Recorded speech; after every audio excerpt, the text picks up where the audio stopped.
So the idea came out of nowhere, actually. The group of us actually talked to Susie and Shayna about how we can put our narrative across in terms of 90s technology and nostalgia, and how we can put it across clearly to the audience. So we ended up having a whole discussion about filming or like claymation or stop motion, this kind of things, and talking about how certain films actually relates to nostalgia and 90s technology. But me, I was at the corner. Everyone was standing at the side, and I was at the corner like this, and I was kind of zoning out, thinking like maybe I can think of an idea of the sort of like the story or the narrative of the film, and what would be a cool and interesting way to kind of relate that sort of narrative to the audience would be create an interesting character. So the cursor is actually a symbol of the fixation, Nat's fixation of 90s nostalgia, and how that fixation actually affects his daily life in the film. Tactility is actually the tangibility of technology, and I mean the cursor is like the hand, it kind of relates to tangibility. The cursor hand is, to me, very reminiscent of when I was like 12 or 10 when I played like RuneScape and there were like customizable cursors, you know, those like mouse cursors where you can change the look of it on screen. So that's what came to my mind when I thought of nostalgia. So I've had a little bit of a background in film. I took cinema studies during my first semester, and that was obviously just so different from working with claymation, you know, from working with people and, you know, framing of a person and the camera work and the mise-en-scène to working with something really small was really big change. I thought it was really good. It was really, I guess, even I sort of see like the different mediums that film can take. And there were some decisions that we needed to make along the way, such as frame rate and lighting, but they needed to be consistent throughout the filming process. I mean, I feel like we sort of guessed them and we learnt along the way, but I think that came together really well. In terms of the actual process, I feel that we did greatly underestimate the patience needed to create even 1 or 2 seconds of film. So just trying to move object A to B would take, you know, nearly 2 hours, because the rate at which the characters need to be moved is so minimal. But we really wanted that seamless effect, and so there were a few late nights trying to get the look that we achieved. Claymation or stop motion is actually really nostalgic for us, and most of our childhood TV shows are kind of like filmed with claymation and stop motion. So we wanted kind of like to have Nat be kind of a part of this nostalgia that we had in the past. Also, in the past, films had really little to no budget at all, so claymation was really a thing for them to kind of have control of their budget and don't have to pay so much money for film to put a point across. And of course we're students, so we don't really have money to film like big money shots, but yeah. So how claymation is related to tactility. So tactility, as we all know, tangibility of technology. So we wanted to use a material that's also really tactile and really nostalgic to us, because in the past I played Play-Doh. Play-Doh is kind of like plasticine or like clay. So I guess we want to put that sort of point across. So for the set, we kind of looked at different 90s Australian children's animations, like soap opera and monsters.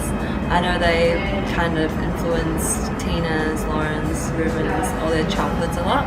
They're like a big part of their childhood. So we looked at the start of those. And then we also looked at some more current claymations, such as Don't Hug Me, I'm Scared. That was a major influence for us. because we really liked how they used bright colours. Their sets were really vibrant and colourful and added a lot of character to their films.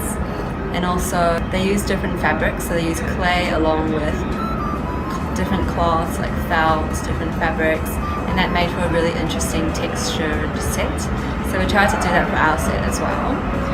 And then when we were making kind of Ned's bedroom, we wanted it to look like a 90s bedroom. So we had X-Files posters, we had Looney Tunes posters, and we had some Nintendo cartridges in the background, and I think we had a floppy disk under the bed at one point.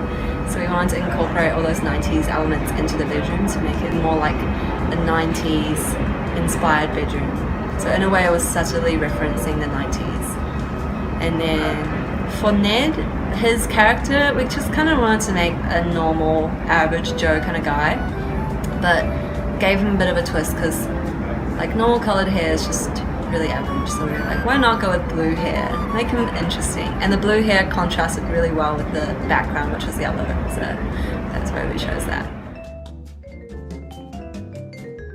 Well, I think one of our big constraints was the time that we allowed ourselves. We took a little while in deciding how we were going to express our theme of nostalgia. So I think we ended up with a 3-week deadline of trying to create, well, our initial aim was about a 5-minute film, but that just realistically wasn't possible at the time that we had. So that was a big influence on us in trying to organise shooting times and whatnot. It all got a bit hard, but I think we're really happy with the outcome and what we were able to do in such limited time. And then there's also the problem of software. Initially we were just snapping frame by frame with a digital camera, and that proved not adequate, and it didn't offer the seamlessness that we were looking for. So we downloaded a software called iStopMotion, which allowed you to like reference the previous frame and create really subtle movements from there. So that helped us a lot. It was pretty much saved the day, but we did essentially have to teach ourselves how to claymate with this software. And having said that, it wasn't without its technical hitches. What's happening here? So when Rachel moves, right? Look, this is the thing, right? No. And then you see, it moves along with it from another angle. It's weird. Like what? How? Like how? There's no camera on the other side. So we started off with a storyboard that Leon and Tina created. We followed that pretty closely. And me, Tina and Rachel, we're on the animation crew, so we kind of worked together as well as worked individually to create the different animation scenes, like the cursor hand, the animation scenes at the beginning, at the end. As for the process, we started off in Adobe Photoshop to create the images, like the assets that we would use, and then we moved that into Illustrator to do any like editing, tweaking, resizing, that kind of stuff. And then finally we moved the images into After Effects to do the animation. I felt like Leon was like an autocratic dictator. No, I'm joking. I'm only joking. I'm not gonna say that. I'm only joking. Rachel, she did nothing half the time. Lauren never rocked up. Wendy was always working, never came through with the child time. And Tina always came late. So like, I was the only one that was punctual and very like dedicated to this project. I felt like I was the one that was driving this whole project. Shayna and Susie did help a little bit, but not really. No, that's all a lie. Everyone did really well. Like working with everyone, like we all had different personalities, and like at first there's also that tension that obviously not knowing each other like on a scale where we could joke around and everything, but we managed to build and develop a relationship, and like from then on, like the studio wasn't really like a studio practice.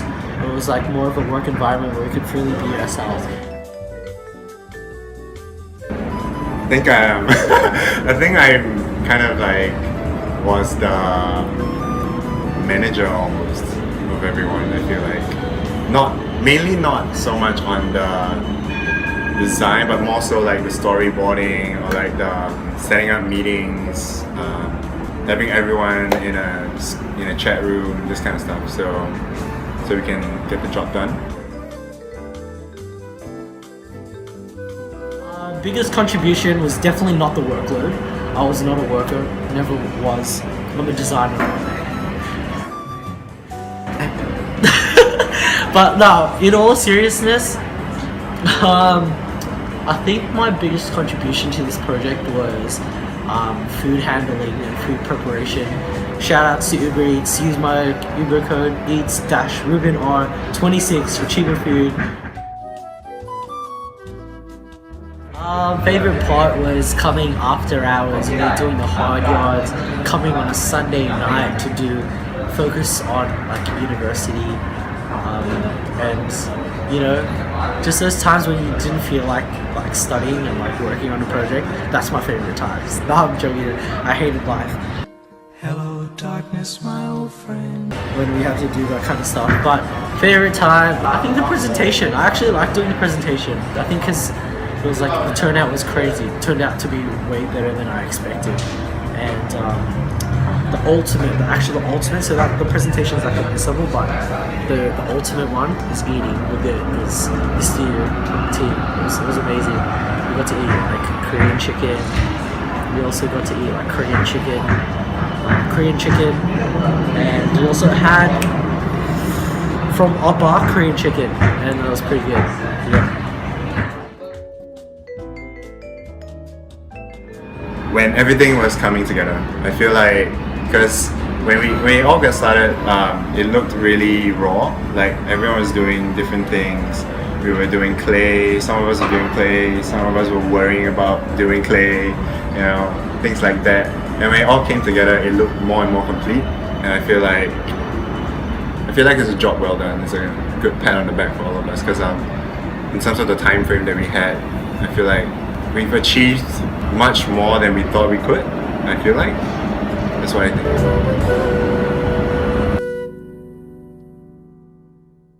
Clay is also so the cursor. The narrative. No, cut. Fuck. Was it bad? It wasn't bad. It was just